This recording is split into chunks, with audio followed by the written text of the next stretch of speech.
परमेश्वर के धन्य नाम की महिमा हो। प्रभात मनन के सत्र 2584 में आप सभी का बड़े प्रेम के साथ स्वागत करता हूँ। आइए आज के मनन के लिए हम पढ़ते हैं यूहन्ना की पहली पत्री अध्याय 4 पद 3। और जो आत्मा यीशु को नहीं मानती वो परमेश्वर की ओर से नहीं, और वही तो मसीह के विरोधी की आत्मा है, जिसकी चर्चा तुम सुन चुके हो कि वो आने वाला है और अब भी जगत में है। हमारे कल के मनन में हम ये देखे थे कि पवित्र आत्मा के कार्य और दुष्ट आत्मा के कार्य को हम कैसे पहचान सकते हैं। पवित्र आत्मा हमें यीशु मसीह के संपूर्ण मनुष्य अवतार, परम पवित्र जीवन, प्रायश्चित मृत्यु एवं पुनरुत्थान आदि सच्चाइयों को समझने के लिए अनुग्रह देता है, और उनकी मदद से हम यीशु मसीह को प्रभु एवं उद्धारकर्ता के रूप में ग्रहण करके उद्धार भी प्राप्त कर पाते हैं। वही दुष्टात्मा मनुष्य को यीशु मसीह के बारे में इन सारी सच्चाइयां जानने से वंचित कर रखते हैं, जिससे लोग उद्धार पाने से भी वंचित हो जाते हैं। दुनिया में ऐसे कई लोग हैं या विचारधाराएं हैं जो यीशु मसीह को एक नबी या महापुरुष के रूप में अंगीकार करते हैं, परंतु यीशु मसीह को परमेश्वर के पूर्ण अवतार तथा यीशु मसीह की मृत्यु एवं पुनरुत्थान को अपने पापों की खातिर हुए मृत्यु एवं पुनरुत्थान के रूप में ग्रहण करते भी नहीं है। हमारे राष्ट्रपिता महात्मा गांधी एक ऐसा ही व्यक्ति था जो यीशु मसीह को एक महापुरुष के रूप में मानता था, परंतु प्रभु की मृत्यु को अपने लिए हुई मृत्यु एवं उनके पुनरुत्थान को अपने लिए हुए पुनरुत्थान के रूप में वह स्वीकार नहीं करता था। न ही यीशु मसीह को वह अपना प्रभु एवं उद्धारकर्ता के रूप में ग्रहण किया था। मुस्लिम समुदाय के लोग भी यीशु मसीह को ईसा अल मसीह कह के अपना एक नबी के रूप में अंगीकार करते हैं और आदर भी करते हैं, परंतु यीशु मसीह को न ही वे लोग खुदा के मनुष्य अवतार के रूप में मानते हैं, न ही ये विश्वास करते हैं कि यीशु मसीह उनके पापों के लिए मर के जी उठा है। जब तक लोग संसार में हैं, लोगों को अपनी मर्जी के अनुसार कोई भी बात पर विश्वास करने और नहीं विश्वास करने की आजादी है, परंतु इस प्रकार विश्वास करने पर कि यीशु मसीह केवल एक महापुरुष है या नबी है परंतु उद्धारकर्ता नहीं है, एक बड़ी समस्या उसमें छिपी हुई है। आप इस सच्चाई को अवश्य जाने की जितने भी धार्मिक ग्रंथ इस संसार में उपलब्ध है, उनमें से किसी भी धार्मिक ग्रंथों में, चाहे वो किसी भी धर्म की क्यों ना हो, उद्धार की निश्चितता को हम कहीं नहीं देखते हैं सिवाय बाइबल में। कोई धार्मिक ग्रंथ मनुष्य अपने कर्मों के अनुसार पुनर्जन्म लेते अंत में किसी एक समय में परमात्मा में विलीन होने की शिक्षा देते हैं।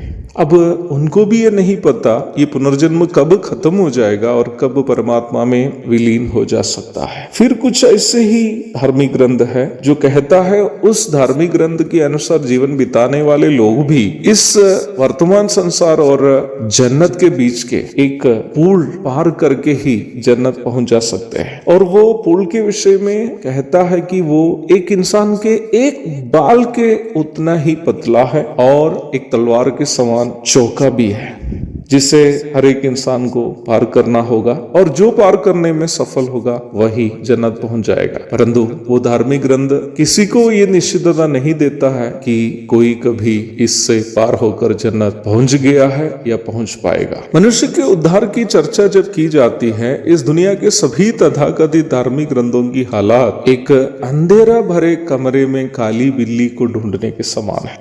एक भी उन तथाकथित धार्मिक ग्रंथ उद्धार की निश्चित मनुष्य को नहीं देती है, परंतु बाइबल कहती है यदि तू अपने मुंह से यीशु को प्रभु जानकर अंगीकार करे और अपने मन से विश्वास करे कि परमेश्वर ने उसे मरे हुए में से जिलाया तो तू निश्चय उद्धार पाएगा। रोमी 10 की 9। यीशु मसीह में कोई भी व्यक्ति को जो उन पर विश्वास करता है उद्धार की निश्चितता मिलती है। बाइबल में अनेकों पद इस बात को स्पष्ट करती है कि यीशु मसीह में उद्धार या मुक्ति की निश्चितता है। यह निश्चितता हमें परमेश्वर के पवित्र आत्मा ही देता है। वही उद्धार की निषिद्धता पाए बिना कोई किसी सिद्धांत या विचारधारा को पकड़े रहता हो तो वो इसलिए है कि शैतान की आत्मा उसे अपने नियंत्रण में रखी हुई है। महासंकट काल में संसार पर राज्य करने के लिए जो तानाशाह आ रहा है उसे वचन में मसीह के विरोधी करके परिचय कराया गया है। निम्न तानाशाह के काल एक ऐसा भयानक समय होगा जब लोग शैतान के कब्जे से बचने के लिए चाहने पर भी बचना मुश्किल होगा। भले ही हम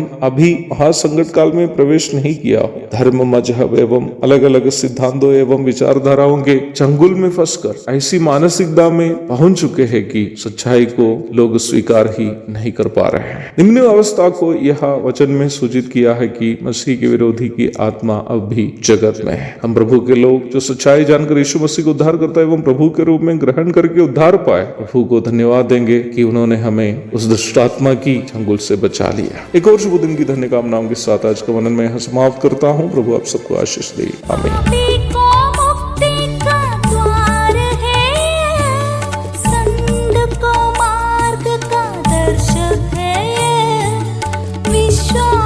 करते हैं